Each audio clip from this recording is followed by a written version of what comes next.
ปีใหม่แล้วแก้วตาสุขซื่นเถิดนา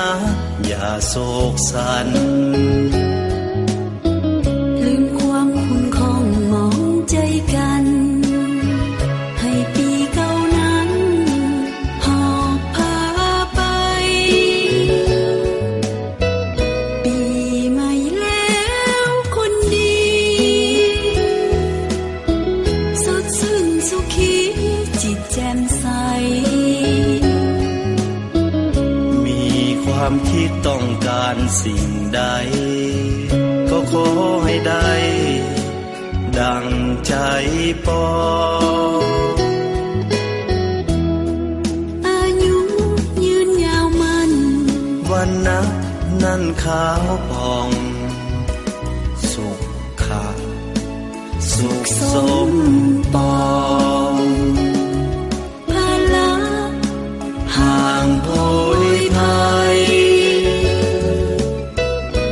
ปีใหม่แล้วแก้วตาหากเขานั้นนาจงแจ่มใสเดือนปีผ่านคนหมุนเวียนไปหาเขาอย่าได้เปลี่ยนไปตาม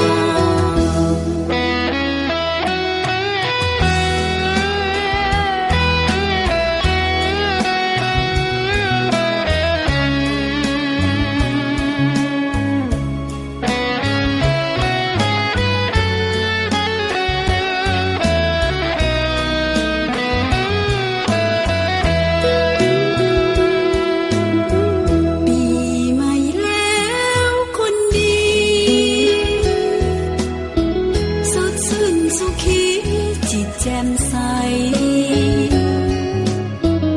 มีความคิดต้องการสิ่งใด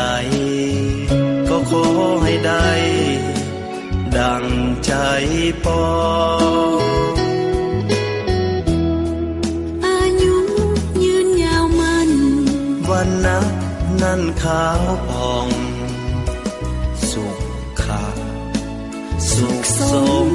ปองห่างโพยภัยปีใหม่แล้วแก้วตาหากเขานั้นนาจงแจ่มใสเดือนปีผ่านคนหมุนเวียนไปหาเขาอย่าได้เปลี่ยนไป